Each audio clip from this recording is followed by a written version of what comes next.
Viewers, welcome to my channel. 14 फरवरी में release हुई एक बढ़िया फिल्म जिसका नाम है छावा। और उसके इतने सारे रिव्यूज, इतने सारे मतलब सोशल मीडिया में हर जगह उसके क्लिप्स इतने छाए हुए थे। तो मैंने भी इस फिल्म को देख ली और सच में फिल्म बहुत ही बढ़िया बनी हुई है। ये मूवी जो है लोगों को इतना पसंद आ रहा है, इतना पसंद आ रहा है कि जब से मूवी रिलीज हुई है ये पीछे नहीं हट रही है। आज तो 1 वीक होने वाला है, फिर भी अभी भी इसकी जो क्रेज है लोगों के बीच उतना ही है। छावा फिल्म ने रिलीज के साथ ही बॉक्स ऑफिस पर धमाकेदार शुरुआत की थी। पहले दिन एबीपी न्यूज के आंकड़ों के हिसाब से फर्स्ट डे में ही 31 करोड़ रुपए से अधिक की कमाई करते हुए कहीं रिकॉर्ड तोड़े थे। फर्स्ट डे में 31 करोड़। आपको याद होगा बड़े बजट वाली मूवी आई थी एक टाइम पे, आदि पुरुष। वो सब मूवीज किस तरह से पिट गई थी। फिल्म की कहानी छत्रपति संभाजी महाराज के जीवन पर आधारित है, जो कि छत्रपति शिवाजी महाराज के बेटे हैं। और आप इसी बात से समझ सकते हैं कि मूवी क्यों इतनी ज्यादा हिट हुई होगी। और मराठा साम्राज्य के जो दूसरे छत्रपति थे संभाजी महाराज, उनके ऊपर उनकी और मुगल शासक औरंगजेब के साथ जो संघर्ष हुआ था, जो लड़ाई हुई थी अपने सत्ता को बचाने के लिए, मराठा साम्राज्य के जो उत्थान के लिए, उनकी प्रोटेक्शन के लिए जो वॉर हुई थी, उसके ऊपर ये मूवी है। निर्देशक लक्ष्मण उतेकर ने जो है बड़े पर्दे पर बढ़िया तरीके से दिखाया है। ओवरऑल हर चीज को बहुत अच्छे से दर्शाया है।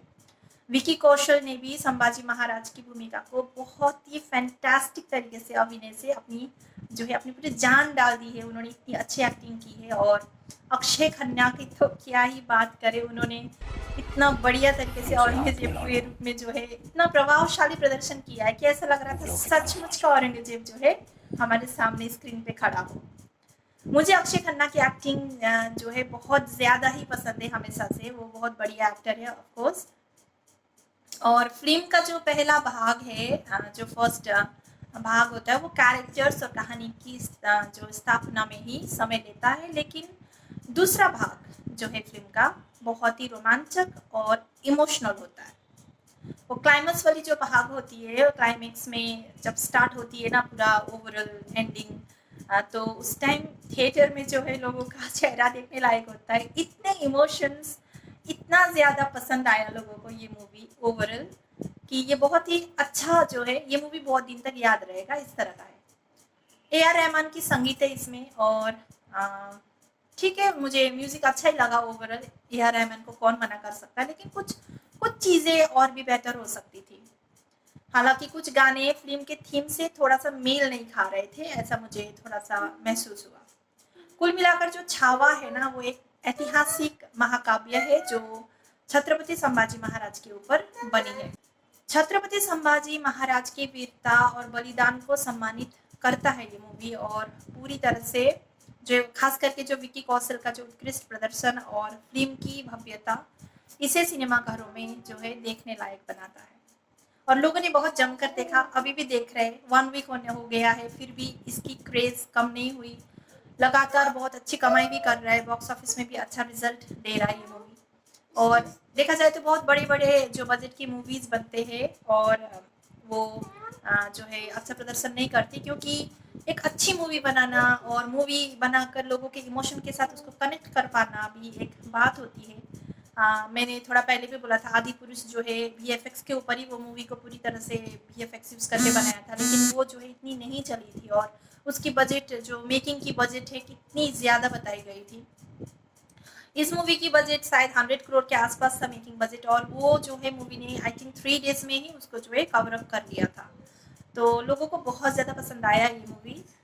लेकिन जो है हिस्ट्री के ऊपर जो बड़े पर्दे पर जो मूवीज़ दिखाते हैं ना, हमारे लोगों से एक गलती हो जाती है कि वो जो हिस्ट्री होती है उसको सच मान लेते हैं। हाँ, हम बोल सकते हैं कि इस तरह की मूवी जो कि मराठा साम्राज्य के ऊपर जो मूवी है, जो हिस्ट्री के ऊपर बेस्ड है, इस तरह के बड़े पर्दे पर प्रेजेंट करना, वो भी बॉलीवुड द्वारा, ये बहुत बड़ी बात है। लेकिन क्योंकि बॉलीवुड है तो हिस्ट्री उसमें कैसे हो सकती है, हमको ये समझना होगा। और हम कोई भी फिल्म जब देखने जाए तो हम उसमें हिस्ट्री क्यों ढूंढने जाएंगे? हिस्ट्री ढूंढने के लिए बुक्स है, रिसर्च पेपर्स है, हम ढूंढ कर पढ़ सकते हैं।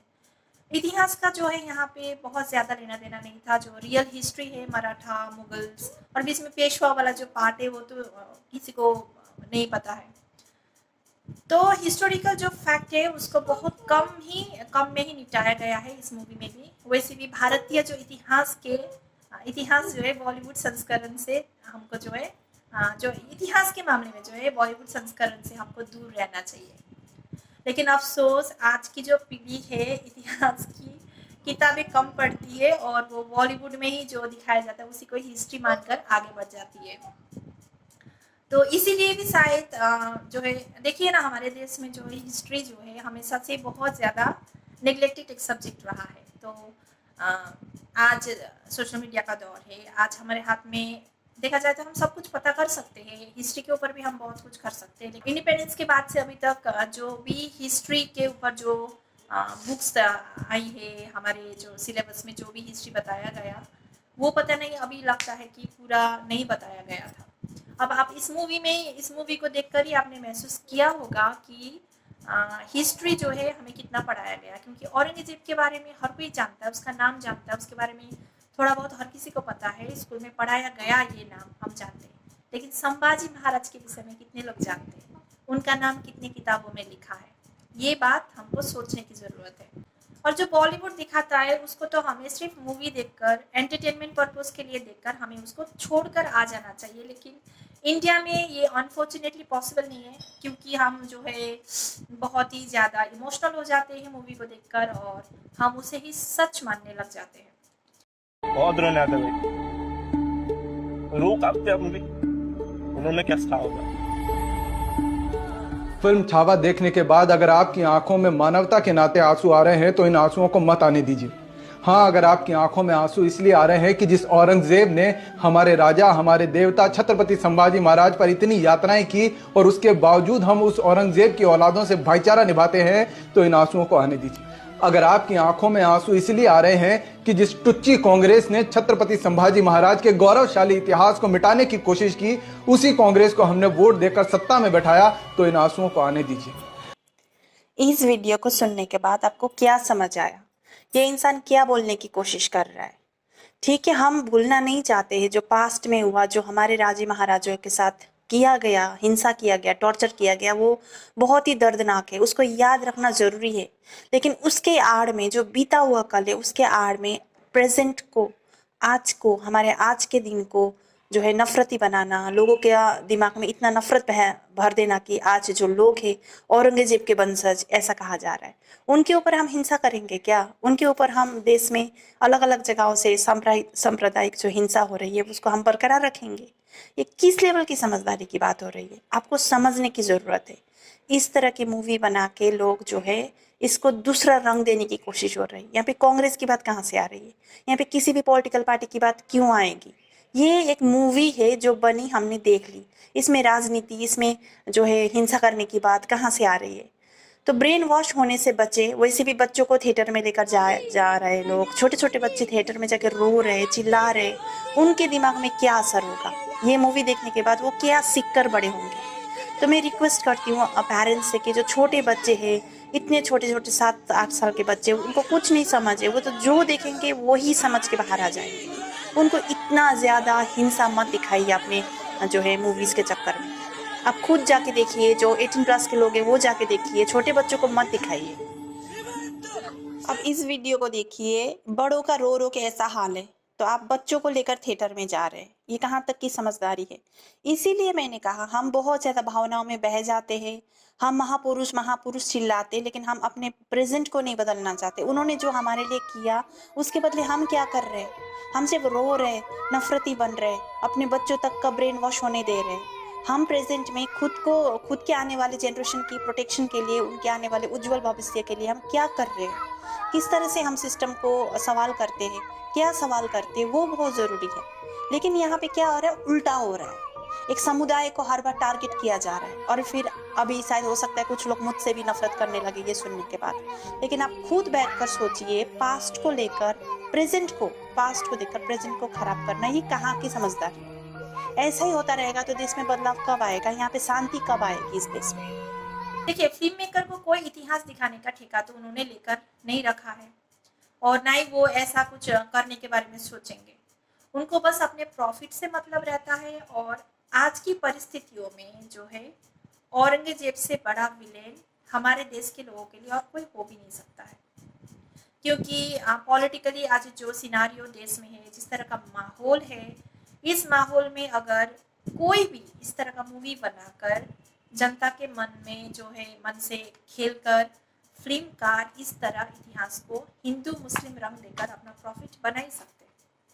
तो ओवरऑल मैं बार बार एक ही बोलूँगी कि आप कोई भी मूवी देखेंगे, इसके बाद भी कोई भी हिस्टोरिकल फैक्ट के ऊपर मूवी आए, कोई भी मूवी आए, उसको सिर्फ और सिर्फ एंटरटेनमेंट के पर्पज से देखिए। जाते जाते एक चीज बोल के जाऊंगी, भारतीय इतिहास में पेशवाओं ने एक अनोखी लड़ाई लड़ी मुगलों से और गद्दी हत्याई शिवाजी के वंशजों की। है ना कमाल की बात। अजूबा लड़ाई लड़ी थी, जिसके खिलाफ लड़ी गई उसकी गद्दी बची रही। जिसके खिलाफ लड़ी थी उसकी गद्दी बची रही। जिसको बचाने के लिए लड़ी गई उसकी गद्दी चली गई। जिसको बचाना था वहां पे चली गई, जिसके वो करना था वो चली गई। ये मेरे लाइंस नहीं है, ये डॉक्टर राजेंद्र प्रसाद सिंह ने लिखे थे और मुझे ये मिल गया था। तो ये कितना सही से लिखे थे, एकदम शॉर्ट में पूरा हिस्ट्री बता दिया था सर ने, इसीलिए मैंने यहाँ पे ये कोट किया है। इसीलिए मैं बोलती हूँ हिस्ट्री में बहुत कुछ है जो पर्दे पर दिखा नहीं सकते। इसीलिए हमको समझदारी से जो है भावुक नहीं होकर हिस्ट्री को मतलब मूवी को सिर्फ एंटरटेनमेंट के पर्पस तक जो है सोचकर जो है आगे बढ़ जाना चाहिए। इससे कहीं सारी मुसीबत को जो है जन्म देने से हम रोक सकते हैं अपने आसपास के जो है माहौल में, मोहल्ले में। तो आपको ये जो है मेरा वीडियो अच्छा लगा होगा तो शेयर कर दीजिए और लाइक कर दीजिए और मेरे चैनल को प्लीज़ सब्सक्राइब कर दीजिए। Thank you so much for watching. Namo Buddhaya.